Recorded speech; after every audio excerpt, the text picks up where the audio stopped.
The scar ran from the edge of Lyrian's left temple down across her cheek and vanished beneath the soft glow of her throat frill. It shimmered faintly silver against her indigo skin, a permanent fracture in what her people called harmonic symmetry.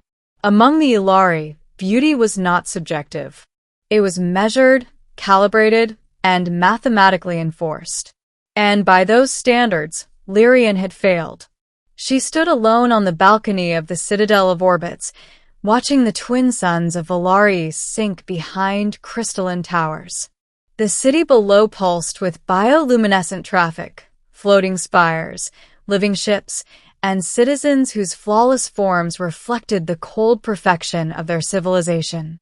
Laughter drifted up from the lower terraces where pairing ceremonies were underway. Not for her. She touched the scar absently, though she no longer felt pain from it. That had faded cycles ago. What remained was the silence, doors that did not open, eyes that looked away too quickly, and invitations that never came. Once, long ago, she had been one of them. The accident had happened during a border skirmish with a Celt armada. Lyrian had been a junior navigator aboard a defense cruiser, barely old enough to earn her first crest. When the ship took a plasma hit, the bridge ruptured.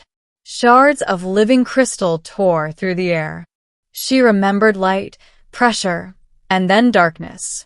She woke in a regeneration chamber, alive, but altered.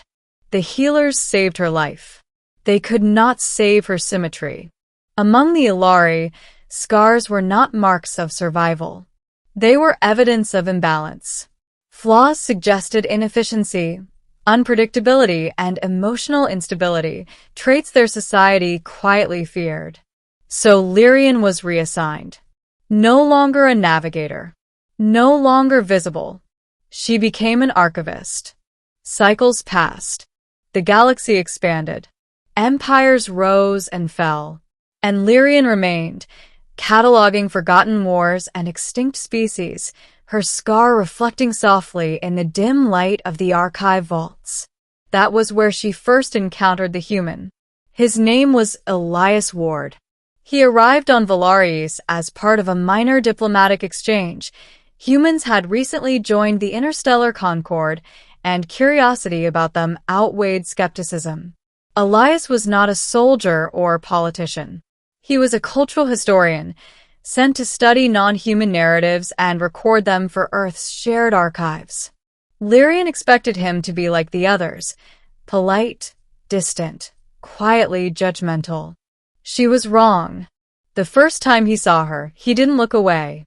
They were assigned to the same archive chamber, a vast sphere of floating memory crystals that replayed recorded histories. Elias entered clumsily, gravity shifting under his boots, his eyes wide with awe. "Wow," he said aloud. "This place is beautiful." Lyrian inclined her head slightly, a formal acknowledgement. "You are assigned to Vault 7, she said, her voice precise. Elias smiled. Not the tight diplomatic smile she was used to, but something warm and unguarded. "I guess that means we're co-workers," he said. "I'm Elias." She hesitated. Names were rarely exchanged casually among Ilari. "Lyrian," she replied. His gaze flicked briefly to her scar. Her muscles tensed. Then he said, "It looks like starlight fractured into you." She blinked. "I'm sorry," she asked. "The scar," he clarified. "It's striking. Like something powerful tried to break you and failed." No one had ever spoken of it that way. The silence stretched, fragile and unfamiliar. "I did not fail," she said carefully, "but I was altered." Elias nodded. "So was I," he said lightly, tapping the faint burn mark on his wrist. "Shuttle accident on Luna. Humans aren't great at symmetry either." A strange sensation fluttered in her chest, something unmeasured, unnamed. They worked together for weeks. Elias asked questions about the Ilari, their history, their art, their silences. Lyrian answered cautiously at first, Then, with growing ease, he listened without judgment. He laughed at odd moments. He treated the archives not as sterile data, but as stories filled with people who had loved, lost, and endured. Most unsettling of all, he looked at her. Not past her. Not through her. At her. Others noticed. Whispers rippled through the citadel. An archivist spending time with a human. A flawed Ilari becoming visible again. One evening, as the third moon rose, Lyrian received a summons from the Council of Harmonies. The chamber was cold and radiant, filled with elders whose forms glowed with perfect balance. "You are deviating," one of them said. "I am fulfilling my assignment," Lyrian replied. "You are forming an attachment," another added, "to a non-Ilari." She lowered her gaze. "Yes." Murmurs followed. "Your condition already places you at the margins," the first elder said. "This behavior threatens further disharmony." "Then perhaps the harmony is incomplete," Lyrian said, her voice steady despite the tremor in her limbs. Silence fell.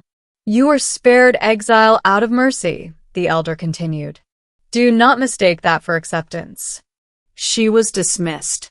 When Elias found her later, standing beneath the glowing arches of the lower terrace, he sensed something was wrong. "They called you in, didn't they?" he asked softly. "Yes." He didn't push. Instead, he offered her a small, folded object. "What is this?" she asked.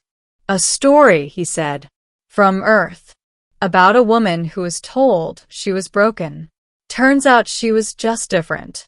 Lyrian unfolded it, scanning the handwritten words. Humans still wrote by hand, she had learned. It was inefficient. It was intimate. "Why do you spend time with me?" she asked suddenly. Truly. Elias met her gaze. "Because when you talk about the past, your eyes light up like you're standing inside it. Because you survived something that would have destroyed others. Because your scar tells a story you didn't choose, but you carry it anyway." Her breath caught. "And because," he added quietly, "you see me like I matter." The moment stretched between them, fragile and luminous. They did not touch. Not yet. The galaxy, however, was watching. The Concord's annual convergence approached, a gathering where alliances were reaffirmed. The Ilari were expected to present their ideal image of unity and perfection. Lyrian was excluded. Elias was not.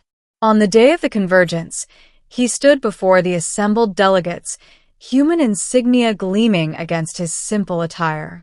When it came time to present cultural reflections, he deviated from his prepared speech. "I'd like to talk about survival," he said. Screens lit up around the chamber, images from the archives. Wars. Ruins. Scars. And about the mistake civilizations make when they confuse perfection with worth. The Ilari elder stiffened. "There is an archivist on this world," Elias continued, his voice steady, "who carries a scar she did not ask for. She was rejected not because she failed, but because she reminded others that survival leaves marks." Gasps echoed. "She showed me that history isn't beautiful because it's flawless. It's beautiful because it's endured." Lyrian watched from the shadows, her hands trembling. "I choose to learn from those who carry their stories openly," Elias said, "even when the galaxy looks away." Silence followed. Then something unprecedented happened. An elder stood. "Bring her forward." Lyrian stepped into the light. For the first time since her injury, she did not shield her scar. The elder studied her, not with disdain, but contemplation. "Harmony," the elder said slowly, "may not be symmetry after all." The decision did not come instantly. Change never did. But Lyrian was reinstated, not as she had been, but as something new. A cultural liaison. A bridge. Some still rejected her. Others stared. But a few, just enough, began to listen. Elias remained on Valaris longer than planned. They walked the terraces together, shared stories beneath the stars. Sometimes their hands brushed. One evening, as the twin suns rose again, Lyrian turned to him. "My people may never fully accept me," she said. Elias smiled gently. "Mine didn't always accept me either." She studied his face, the lines, the imperfections, the warmth. "Stay," she said. It was not a command. It was a hope. He took her hand. I was never planning to leave. Ending years later, long after the convergence became a turning point in recorded history, travelers spoke of an Ilari woman and a human man who could be found in the grand archives of Valaris. They said the woman wore her scar openly, no longer silvered to hide it, but illuminated as part of herself. They said she rewrote classification systems to include resilience as a metric of worth. They said she laughed more than most Ilari ever had. And beside her stood a human who listened. The galaxy did not change overnight, but it began to understand something it had long ignored, that scars were not signs of rejection. They were proof that someone had survived long enough to be seen. And this time, someone finally looked and chose her.